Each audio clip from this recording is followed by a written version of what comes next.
Hello guys, ചെമ്പനീർ പൂവിന്റെ latest എപ്പിസോഡിലേക്ക് എല്ലാവർക്കും സ്വാഗതം. അങ്ങനെ കലാവതി അച്ഛമ്മ രേവതിയുടെ പ്രശ്നങ്ങൾക്കൊക്കെ പരിഹാരം കണ്ടതിനു ശേഷം ചന്ദ്രയോട് ചോദിക്കുന്നുണ്ട്, ചന്ദ്രേ, ഇവിടെ നിന്റെ 2 മരുമക്കളുണ്ട്, പക്ഷെ നിന്റെ മൂത്ത മരുമകൾ മാത്രമില്ല.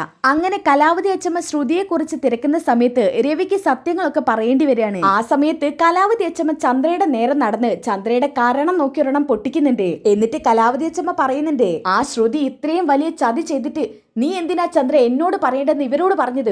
അവളെ എനിക്കൊന്ന് കാണണം. ആദ്യം അവൾ എന്നെയാ പറ്റിച്ചത്. എന്റെ വീട്ടിലോട്ട് ഇളയിച്ചനെന്നും പറഞ്ഞ് ഏതോ ഒരുത്തനെ വിളിച്ചോണ്ട് വന്ന് അയാൾക്ക് വലിയ വിരുന്നൊരുക്കിയ ഞാൻ ആരായി? അവൾ എന്നെയും ചതിച്ചില്ലേ? ഇവിടെ നിന്ന് അവൾക്ക് കൊടുത്ത ശിക്ഷ കുറഞ്ഞുപോയി. സച്ചി, വണ്ടി എടുക്ക്, എനിക്ക് അവളെ ഒന്ന് കാണണം. ഈ കലാവതിയുടെ കൈയിന്റെ ചൂടവൾ ഇന്ന് വരെ അറിഞ്ഞിട്ടില്ല.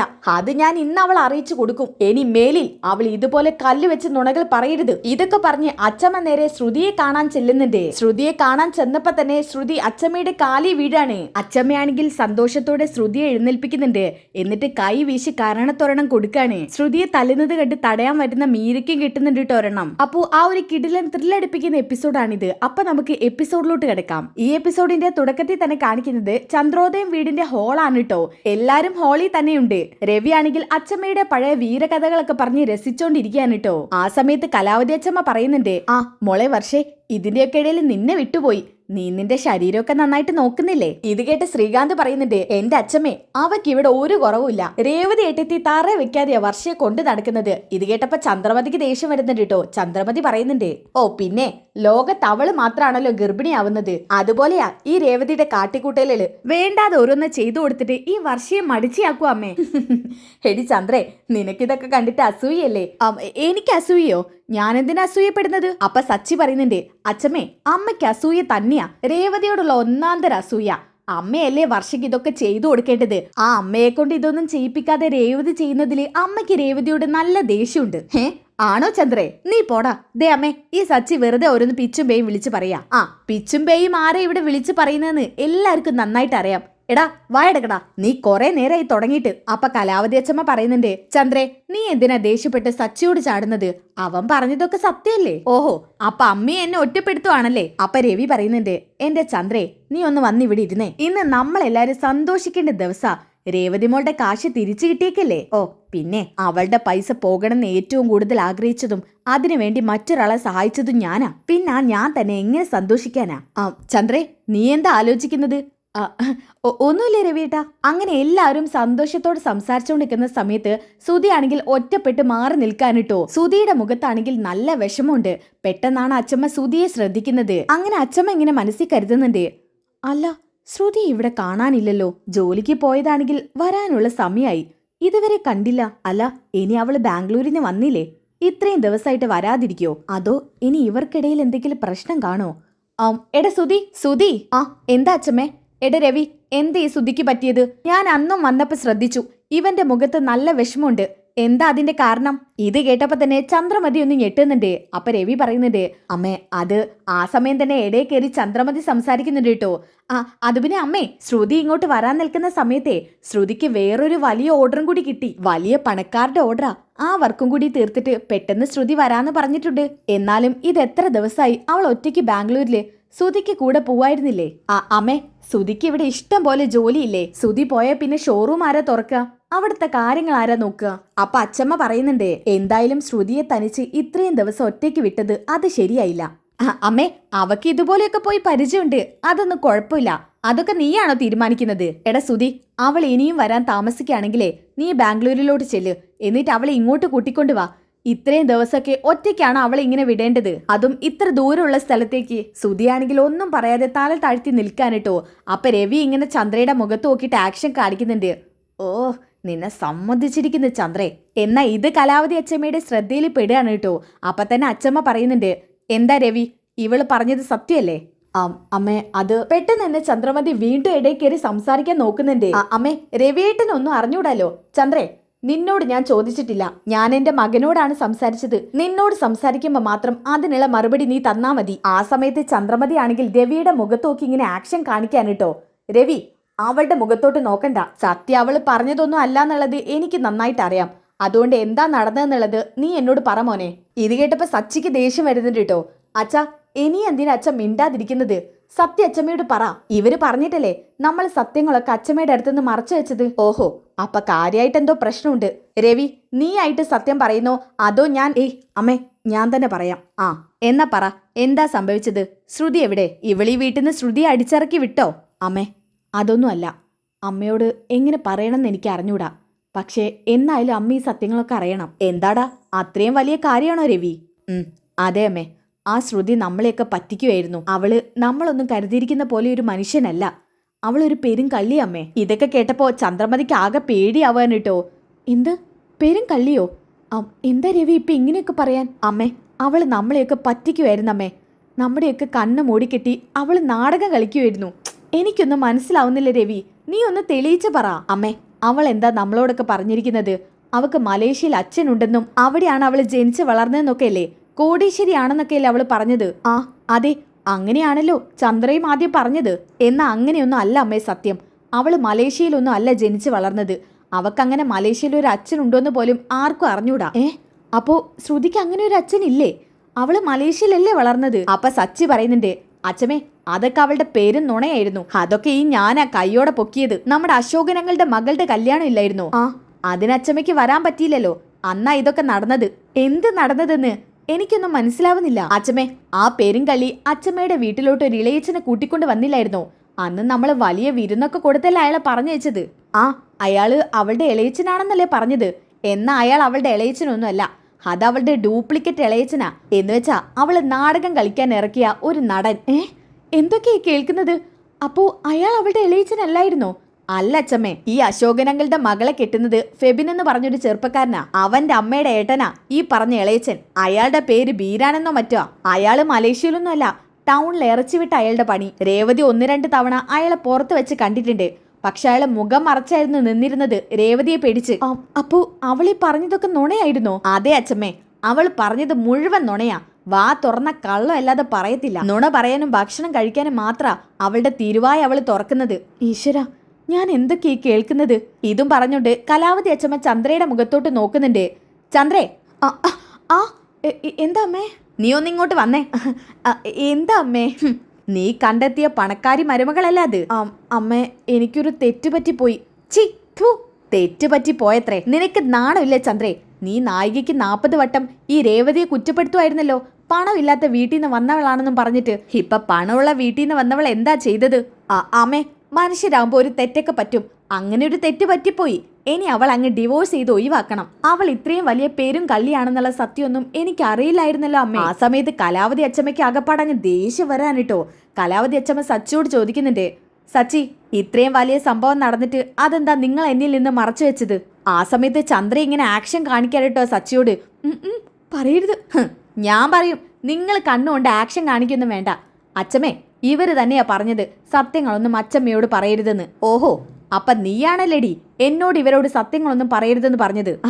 അത് പിന്നെ അമ്മേ, അമ്മയ്ക്ക് പ്രായമായതല്ലേ, ഒരുപാട് അസുഖങ്ങളൊക്കെ ഉള്ളതല്ലേ. അമ്മയെ വിഷമിപ്പിക്കേണ്ടെന്ന് കരുതിയിട്ടാ. നിർത്തടി അമ്മേ, സത്യമായിട്ടും. ഇത് പറഞ്ഞപ്പോ തന്നെ കലാവതി അച്ചമ്മ കൈ വീശി ചന്ദ്രമതിയുടെ മുഖത്തൊരൊറ്റൊരെണ്ണം കൊടുക്കാണ്. അയ്യോ അമ്മേ, അമ്മ എന്തിനാ എന്നെ തല്ലിയത്? ഞാൻ നിന്നെ തല്ലിയത് ഇത്രയും വലിയൊരു സംഭവം ഇവിടെ നടന്നിട്ട് എന്നോട് പറയാത്തതുകൊണ്ടാ. എല്ലാരും എന്നോട് സത്യം പറയാൻ വന്നപ്പോ നീ അത് എതിർത്തു. അത് പിന്നെ അമ്മേ, മിണ്ടിപ്പോരുത്. നിന്നെയും ആ ശ്രുതിയൊക്കെ ദൈവം ഒരൊറ്റ അച്ചിലിട്ട് വാർത്തതാ. അതുകൊണ്ടാ നീയൊക്കെ എപ്പോഴും തെറ്റിന്റെ പാതയിൽ സഞ്ചരിക്കുന്നത്. എന്താടി നോക്കി പേടിപ്പിക്കുന്നത്? ഒന്നുമില്ല. എടാ സുധി, നീ ഒരാണല്ലേ? അവൾ ഇത്രയും വലിയ കള്ളത്തരമൊക്കെ ചെയ്തിട്ട് മാറി നിന്ന് കരയുകയാണോ വേണ്ടത്? ആണാണെങ്കിൽ അതിനെതിരെ ശക്തമായി പ്രതികരിക്കാ വേണ്ടത്. അതിനെങ്ങനെയാ? ഇവളുടെ വളർത്തുദോഷ ഇവൻ ഇങ്ങനെയാവാൻ കാരണം. അല്ല, എന്നിട്ട് അവൾ എവിടെ പോയി സുധി? ഇവിടെയൊന്നും അവളെ കാണാനില്ലല്ലോ. അതോ എന്റെ മുന്നിലോട്ട് വരാനുള്ള മടി കൊണ്ട് മാറി നിൽക്കാണോ? അത് അച്ചമ്മേ, പറയടാ. അവളീ വീട്ടിലില്ല. ഓ, അപ്പൊ ഞാൻ സംശയിച്ച പോലെ തന്നെയാണ് കാര്യങ്ങൾ. അവൾ ഇവിടെ ഇല്ല. പിന്നെ അവൾ എങ്ങോട്ട് പോയി? അപ്പൊ സച്ചി പറയുന്നുണ്ട്, അച്ചമ്മേ, അവൾക്ക് എവിടെങ്കിലും പോവാൻ സ്ഥലമുണ്ടോ? ഞങ്ങളുടെ പരിചയത്തില് അവക്കറിയാകുന്ന ആകെ ഒരാളേ ഉള്ളൂ, അതാ മീരയാ. ഓഹോ, അപ്പോ അവള് മീരയുടെ വീട്ടിലാണോ? മിക്കവാറും അവള് മീരയുടെ വീട്ടിൽ തന്നെ ആയിരിക്കും.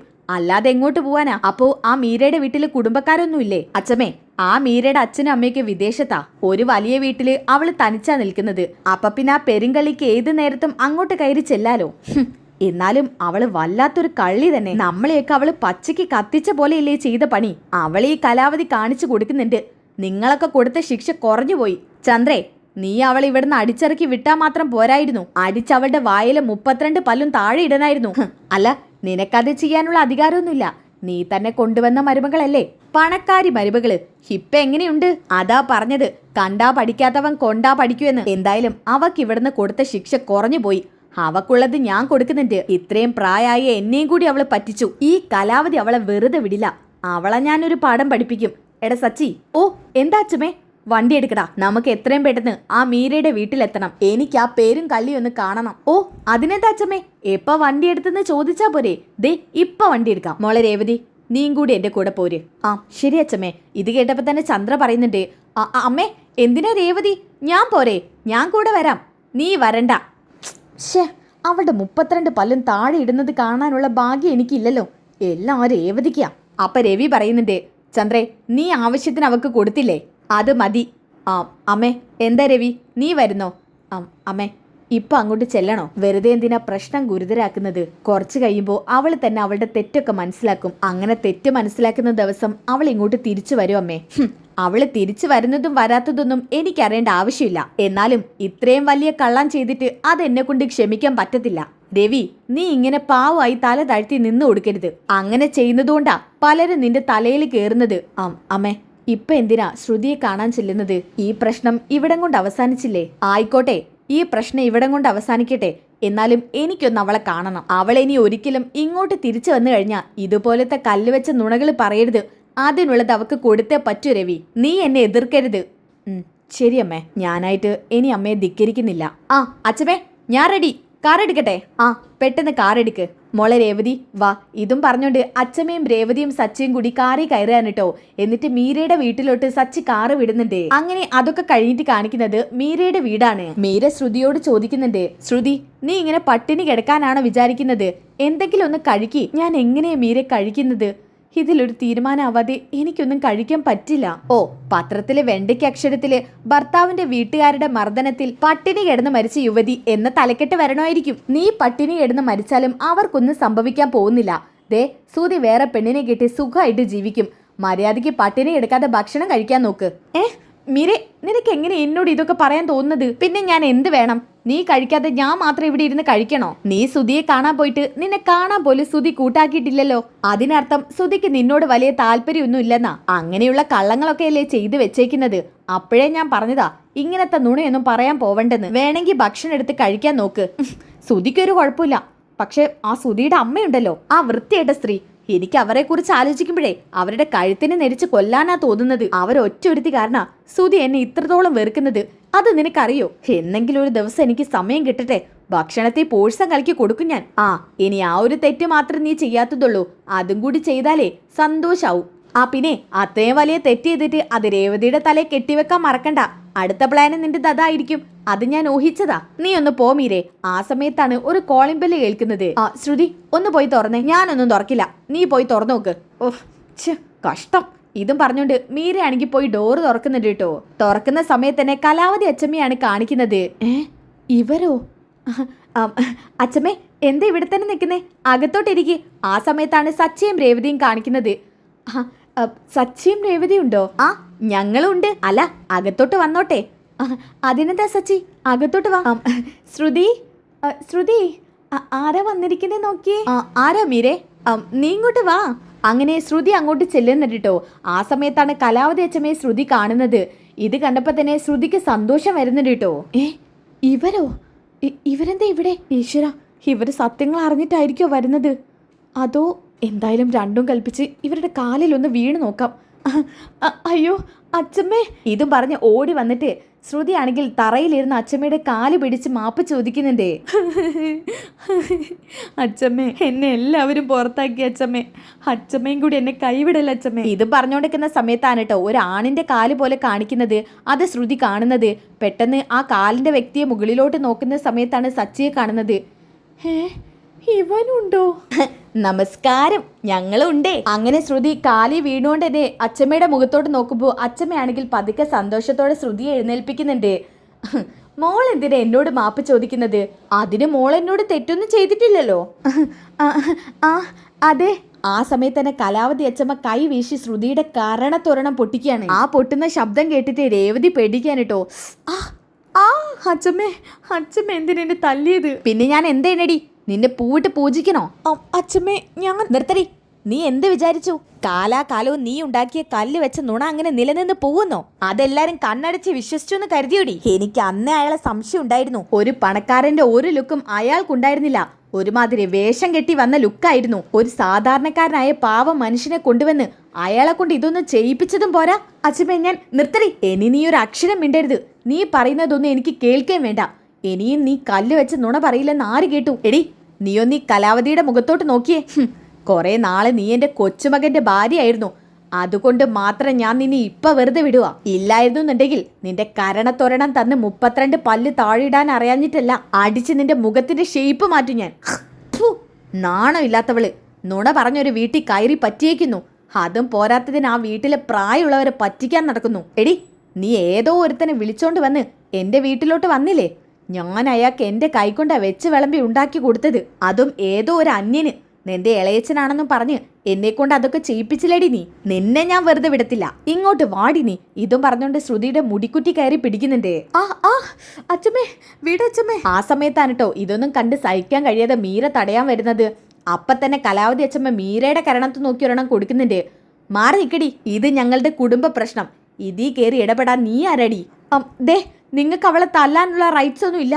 അതിനാര് തല്ലുന്ന്? ഇവള് ചെയ്തതിനുള്ള ശിക്ഷ ഇവക്ക് കൊടുക്കാൻ പോകുന്നത്. മാറി നിക്കടി അങ്ങോട്ട്. ഛേ ഇവരെന്തൊക്കെയാ ചെയ്യുന്നേ? ദേ ഞാൻ പോലീസിനെ വിളിക്കും. എല്ലാവരും ഇവിടുന്ന് പോയേ. മീരെ എന്നെ ഒന്ന് സഹായിക്കും മീരെ. രേവതി ഒന്ന് അച്ഛമ്മയോട് പറ എന്റെ മുടിയൊന്ന് വിടാൻ. ശോ സച്ചേട്ടാ പാവം, അവളുടെ മുടിക്കുറ്റി കയറി പിടിച്ചേക്കും അച്ഛമ്മ. എന്തിനാ രേവതി അവളെയൊക്കെ പാവെന്ന് കരുതുന്നത്? അവളൊക്കെ വിശപ്പാമ്പാ.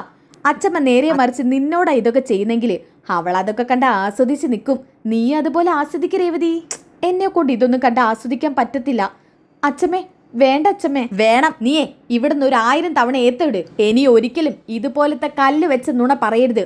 അപ്പൊ സച്ചി പറയുന്നുണ്ട് രേവതിയോട്, രേവതി നമുക്ക് മറ്റേ കാര്യം കൂടി പറഞ്ഞാലോ? ഏത് കാര്യം? അന്ന് ഗർഭിണിയാണെന്ന് പറഞ്ഞ് പറ്റിച്ച കാര്യമില്ലേ? അയ്യോ അതൊന്നും പറയലേ. അച്ഛമ്മ ഇതിനും വലിയ പണി കൊടുക്കും. ഇത് കേട്ട അച്ഛമ്മ പറയുന്നുണ്ട്, എന്ത് കാര്യം? സച്ചി എന്താ പറയുന്നത്? ഒന്നുമില്ല അച്ഛമ്മേ. ഉണ്ട്. നീ എന്നോട് രവിയെ പോലെ ഒന്നും പറയാതിരിക്കരുത് സച്ചി. നിന്നെ ഞാൻ അങ്ങനെയാണോ പഠിപ്പിച്ചത്?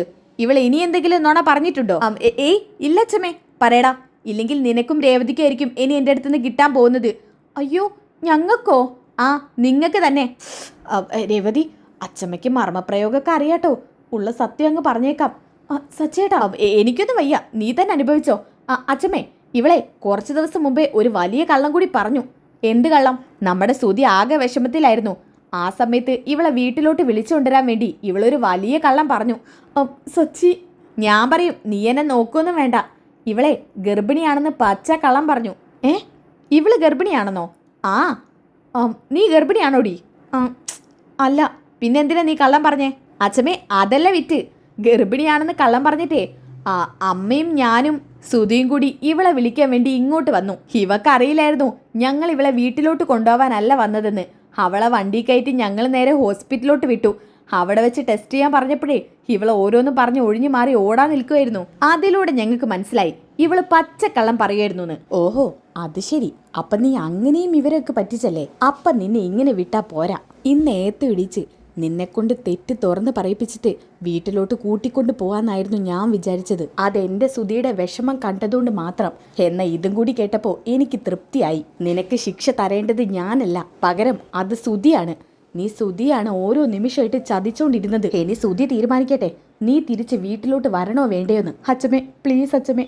അച്ഛമ്മ പറഞ്ഞ സുധി എന്നെ തിരിച്ച് വിളിക്കും. അതിനാര് പറയാൻ പോകുന്നു? ഞാൻ പറയത്തില്ല. നിനക്ക് വേണ്ടി വക്കാലത്ത് വാദിക്കാൻ ഈ കലാവതി മണ്ടിയല്ല. ഒന്നുമില്ലെങ്കിലും നിന്നെ ഏറെ സ്നേഹിച്ചവനല്ലേ എൻ്റെ സുധി. ആ സുധിയോട് പോലും നീ സത്യമൊന്നും തുറന്നു പറഞ്ഞില്ലല്ലോ. വീണ്ടും അവൻ്റെ മനസ്സിനെ നീ വിഷമിപ്പിച്ചില്ലേ? അതും നിന്റെ വയറ്റിൽ കുഞ്ഞുണ്ടെന്ന് പറഞ്ഞിട്ട്. നിനക്ക് എങ്ങനെ ധൈര്യം വന്നോടി ഇങ്ങനെയൊക്കെ പറയാൻ?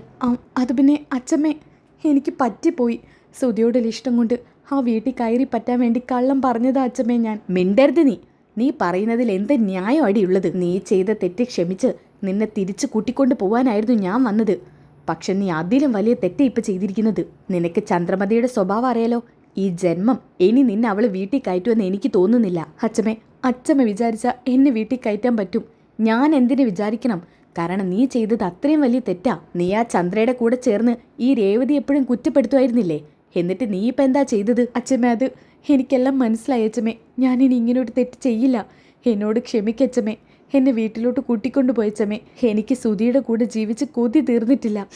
അതിന് കള്ളം പറഞ്ഞിട്ടല്ല ഇഷ്ടപ്പെട്ട പുരുഷന്റെ കൂടെ ജീവിക്കേണ്ടത്. അവരുടെ സ്നേഹം പിടിച്ചു പറ്റിയിട്ടാ. അതിനെങ്ങനെയാ? സ്നേഹത്തെക്കുറിച്ച് എന്തെങ്കിലും അറിയോ തനിക്ക്? അച്ഛമ്മ അപ്പോൾ ഇവളെ തിരികെ വിളിക്കാൻ വന്നതായിരുന്നോ? അങ്ങനെ ഒരു ഉദ്ദേശം എൻ്റെ മനസ്സിലില്ലാതില്ലായിരുന്നു. പക്ഷേ ഇനി ഞാൻ ഇവളെ തിരികെ കൊണ്ടുപോയില്ല. കാരണം അത്രയ്ക്കും വലിയ നുണയാ അവൾ ഇപ്പോൾ പറഞ്ഞിരിക്കുന്നത്. എങ്ങനെ തോന്നിയടി ശ്രുതിയോട് നിനക്ക് ഇത്രയും വലിയ നുണ പറയാൻ? കഷ്ടം തന്നെ ശ്രുതി നിന്റെ കാര്യം. ഞാനൊരു കാര്യം ചോദിക്കട്ടെ? നിനക്ക് മലേഷ്യ കോടീശ്വരനായ ഒരു അച്ഛനില്ലെന്നും അവിടെ കുടുംബമില്ലെന്നും നീ അവിടെയല്ല ജനിച്ച് വളർന്നെന്നും കോടീശ്വരി അല്ലെന്നൊക്കെ ഇവർ പറഞ്ഞു. അതിലെന്തെങ്കിലും സത്യമുണ്ടോ? അല്ല, സത്യമുണ്ടെന്നാണ് ഞാൻ വിശ്വസിക്കുന്നത്. അതല്ല ഞാൻ ചോദിക്കുന്നത്. അപ്പം പിന്നെ നിനക്ക് അച്ഛനും അമ്മയൊന്നും ഇല്ലേ? അവരൊക്കെ എവിടെ? നിന്റെ അച്ഛനും അമ്മയൊക്കെ എവിടെയെന്നാ ചോദിച്ചത്. അച്ഛമ്മേ, അത് അല്ല, നീ നിന്റെ അമ്മ ജീവനോടെ ഇല്ലെന്നല്ലേ പറഞ്ഞത്? അതും ഇനി കള്ളമൊന്നും അല്ലല്ലോ. ആ സമയത്ത് ഒരു ഞെട്ടലോടെ ശ്രുതി അച്ഛമ്മയുടെ മുഖത്തോട്ട് നോക്കുന്നുണ്ട് കേട്ടോ. പറയേ. നിനക്ക് നോക്കി നിൽക്കാനല്ലാതെ പറയാനൊരു വാക്കും ഇല്ലല്ലേ? അതിനർത്ഥം എന്താ? നിനക്ക് അമ്മയുണ്ടെന്നോ? നന്നായിട്ട് എൻ്റെ ശ്രുതി എല്ലാവരെയും പറ്റിച്ചത്. എന്തായാലും നിന്നിൽ നിന്ന് ഞാനിത് പ്രതീക്ഷിച്ചില്ല. പെട്ടെന്നാണ് കേട്ടോ അച്ഛമ്മയ്ക്ക് തല ചുറ്റുന്നത് പോലെ തോന്നുന്നത്. അപ്പം തന്നെ സച്ച അച്ഛമ്മയെ പോയി പിടിക്കുന്നുണ്ട്. അച്ഛമ്മേ എന്തു പറ്റി? ഒന്നുമില്ലടാ. ഇതൊക്കെ കേട്ടതുകൊണ്ടാണോന്നറിയില്ല, പെട്ടെന്ന് ഒരു തലചുറ്റൽ പോലെ. പ്രായം ഇത്രയൊക്കെ ആയില്ലേ? കണ്ടോടി, ഓരോരുത്തരെ പറ്റിച്ചും വഞ്ചിച്ചും നീ ഉണ്ടാക്കിയെടുക്കുന്നതാ ഇതൊക്കെ. അപ്പം രേവതി പറയുന്നുണ്ട്, ശ്രുതി നീ ഗർഭിണിയാണെന്ന് പറഞ്ഞപ്പോൾ ഞാൻ വിശ്വസിച്ചു. ഞാൻ ഒരുപാട് സന്തോഷിച്ചു. പക്ഷേ അതൊരൊറ്റ നിമിഷം കൊണ്ടാ നീ ഇല്ലാതാക്കിയത്. എത്ര പേരുടെ സന്തോഷം നീ ഇങ്ങനെ തല്ലിക്കെടുത്തുന്നറിയോ? എത്ര പേരുടെ മനസ്സിനെ വിഷമിപ്പിച്ചാണ് നീ ഇങ്ങനെയൊക്കെ ചെയ്തു കൂട്ടുന്നതെന്ന് നിനക്ക് വല്ല ധാരണയുണ്ടോ? രേവതി, ഞാൻ ചെയ്തതൊക്കെ തെറ്റാണ്, അതെനിക്ക് മനസ്സിലാവും. പക്ഷേ ഇനി ഞാൻ അങ്ങനെ ചെയ്യില്ലെന്ന് പറഞ്ഞില്ലേ? എത്ര തവണ നീ അങ്ങനെ പറയും ശ്രുതി? നിന്നെ കുടിച്ച വെള്ളത്തിൽ പോലും വിശ്വസിക്കാൻ പറ്റാത്ത അവസ്ഥയായിരിക്കുക. അയ്യോ രേവതി, നീയും കൂടെ അങ്ങനെ പറയല്ലേ. രേവതി, അവളോട് സംസാരിക്കണ്ട. അപ്പം കലാവതി പറയുന്നുണ്ട്, ശ്രുതി നിന്നെ ഇനി എൻ്റെ കൺമുമ്പിൽ കണ്ടുപോകരുത്. നീ ചെയ്തു കൂട്ടിയതൊക്കെ കേട്ടിട്ട് എനിക്ക് നിന്നോട് അറുപ്പും വെറുപ്പും തോന്നുക. എന്തിനടി നീ ഇങ്ങനെയൊക്കെ ജീവിച്ചിരിക്കുന്നത്? നിന്റെ കരണത്തൊരെണ്ണം തരാൻ വീണ്ടും എൻ്റെ കൈ തരുത്തോണ്ടിരിക്കുക. എന്നാ ഞാനത് ചെയ്യില്ല. നിന്നെ പിടിച്ച് പോലീസിൽ ഏൽപ്പിക്കുക വേണ്ടത്. അച്ഛമ്മേ, സുധിയുടെ കൂടെ ജീവിക്കാനുള്ള ആഗ്രഹം കൊണ്ട് അച്ഛമ്മ ഇതൊക്കെ ചെയ്തത്.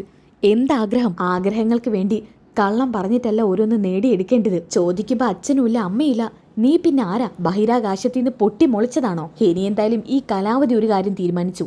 നിന്റെ അച്ഛനും അമ്മയും എനിക്ക് നേരിട്ട് കാണണം. അച്ഛനോ അമ്മയോ ആരെങ്കിലും ഒരാൾ ഇല്ലാതിരിക്കില്ലല്ലോ. അവരെൻ്റെ അടുത്തോട്ട് വരട്ടെ. എന്നിട്ട് ഈ കലാവതി തീരുമാനിക്കും നീ ഇനി അങ്ങോട്ട് വരണോ വേണ്ടയോന്ന്. അച്ഛമ്മേ, അവരൊക്കെ വലിയ തിരക്കുള്ളവരാ. നിർത്ത്. നീ കള്ളം പറയാണെന്ന് പോലെ സംശയ. എത്ര തിരക്കുണ്ടെങ്കിലും ഈ കലാവതിക്ക് അവരെ കാണണം. പറഞ്ഞു എവിടെയുള്ളത്? അവിടെ ചെന്ന് ഈ കലാവതി കണ്ടോളാം. അങ്ങനെ പറഞ്ഞു കൊടുക്കച്ചമ്മേ. അവളുടെ അച്ഛനും അമ്മയും എവിടെയുള്ളതെന്ന് അറിയണം. ഇനി അവൾക്ക് അച്ഛനുണ്ടോ അമ്മയുണ്ടോ ഇതൊന്നും ആർക്കറിയില്ലല്ലോ. എല്ലാം അവക്ക് മാത്രമല്ലേ അറിയത്തുള്ളൂ. സച്ചി, എന്താടി എന്താ കിടന്ന് തിളയ്ക്കുന്നേ? പറയുന്നതൊക്കെ സത്യമാണെന്ന് തോന്നുന്നുണ്ടോ? അച്ഛമ്മേ, എൻ്റെ അച്ഛനോട് അച്ഛമ്മയോട് സംസാരിക്കാൻ പറയാം. കൊള്ളാം, അടുത്ത നാടകം. അച്ഛമ്മേ, അവള് പുതിയ ഡ്യൂപ്ലിക്കേറ്റ് അച്ഛനും ഉണ്ടാക്കി വരും. ഇനി അവള് ഡ്യൂപ്ലിക്കേറ്റ് അച്ഛനും ഉണ്ടാക്കിയ അവള് വിവരം അറിയും. നിന്റെ അച്ഛനോ അമ്മയോ ആരെങ്കിലും ഒരാളെ കാണാതെ നിന്നെ ഇനി ചന്ദ്രോദയത്തിന് പടി കയറ്റാൻ ഞാൻ സമ്മതിക്കത്തില്ല. നീ ആരാണെന്നോ എന്താണെന്നോ അറിയാതെ ഇനി ഒരു കാര്യം നടക്കത്തില്ല. സച്ചി, വണ്ടി എടുക്ക്. അവൾക്ക് താല്പര്യമുണ്ടെങ്കിൽ അവൾ അവളുടെ വീട്ടുകാരെ കുറിച്ച് പറയട്ടെ. ഓരും പേരും അറിയാത്ത ഏതോ ഒരുത്തിയെ എൻ്റെ സുധിയുടെ തലയിൽ കെട്ടിവെച്ചതാ ചന്ദ്രമതി. എല്ലാം അവളെ പറഞ്ഞാൽ മതി. അവൾ ഒറ്റ ഒരുതി കാരണം ഇങ്ങനെയൊക്കെ സംഭവിക്കുന്നത് പണത്തോടുള്ള ആർത്തി കൊണ്ട് മാത്രം. സച്ചി, നീ വണ്ടി എടുക്ക്. ഇവളെന്നാണ് ഇവളുടെ അച്ഛനെ അമ്മയെക്കുറിച്ച് പറയുന്നത്, അവരെ കാണുന്നത്, അന്ന് ഇതിലൊരു തീരുമാനം ഉണ്ടാക്കാം. മോളെ രേവതി, വാ നമുക്ക് പോവാം. അങ്ങനെ അവരാണെന്നുണ്ടെങ്കിൽ അവിടെ നിന്ന് ഇറങ്ങുന്നത് കേട്ടോ. അങ്ങനെ ഇറങ്ങിയതിന് ശേഷം മീര പറയുന്നുണ്ട്, എടി ശ്രുതി, ദേ നോക്കിയേ, എൻ്റെ കരണത്തെ ചുവന്ന പാടാ. ആ തള്ളയുടെ 5 വിരലും പതിഞ്ഞിട്ടുണ്ട്. എന്തിനാടി എന്നെ ഇങ്ങനെ പരീക്ഷിക്കുന്നത്? ശ്രുതി, ഉള്ള സത്യം മുഴുവൻ തുറന്ന് പറയാൻ നോക്ക്. നിനക്കൊരു കുഞ്ഞുണ്ടെന്നുള്ള കൂടി സത്യം അവരറിഞ്ഞു കഴിഞ്ഞാൽ പിന്നെ എന്തായിരിക്കും നിന്റെ അവസ്ഥ? നീ പണക്കാരിയല്ലെന്ന് അറിഞ്ഞിട്ട് തന്നെ ഇങ്ങനെ. ഇനി അതും കൂടി അറിഞ്ഞാലുള്ള അവസ്ഥയൊന്ന് ആലോചിച്ച് നോക്കി. അയ്യോ, എനിക്കത് ആലോചിക്കാൻ പോലും വയ്യ. നിനക്കിതൊന്നും കേട്ടിട്ട് പേടിയാവുന്നില്ലേ? എന്തിനാ ഞാൻ പേടിക്കുന്നത്? ഇതൊക്കെ എന്നെങ്കിലും ഒരിക്കൽ ഫേസ് ചെയ്യേണ്ടി വരുമെന്ന് എനിക്ക് നന്നായിട്ട് അറിയായിരുന്നു. അതുകൊണ്ടൊക്കെ തന്നെയാ ഞാൻ മുന്നോട്ട് പോയതും. അല്ല, അപ്പം നീ എന്ത് ചെയ്യാനാ പ്ലാന്? എന്ത് ചെയ്യാൻ? ആ കിളവി പറഞ്ഞിരിക്കുന്നത് എൻ്റെ അച്ഛനും അമ്മയും സംസാരിക്കണമെന്നല്ലേ? അമ്മയെ കൊണ്ട് സംസാരിപ്പിക്കാം. ഇടി, അതിന് നിൻ്റെ അമ്മ മരിച്ചു പോയെന്നല്ലേ നീ പറഞ്ഞത്? ആ, അതും കള്ളത്തിൻ്റെ ഒരു ഭാഗമായിരുന്നു എന്ന് പറയാം. എന്തായാലും അമ്മ സംസാരിക്കട്ടെ. അതെൻ്റെ യഥാർത്ഥ അമ്മയാണല്ലോ. അമ്മയെ നല്ല പണക്കാരി ലുക്കിൽ ഒരുക്കിയിട്ട് അവരുടെ മുന്നിൽ കൊണ്ട് ഇരുത്താം. ഓ, നിൻ്റെ ഈ കളി അവസാനിക്കാറായിട്ടില്ലല്ലേ? ഇല്ല, ഞാൻ തുടങ്ങിയിട്ടേ ഉള്ളൂ. നീ നോക്കിക്ക മീരെ, അവസാന രാജഭരണം ഞാൻ തന്നെ വീണ്ടും കയ്യിലെടുക്കും. അതിനു വേണ്ടി എല്ലാ പ്ലാനിങ്ങിലുമാണ് ഞാൻ. ഓ, എന്താന്ന് വെച്ചാൽ അയക്കോ.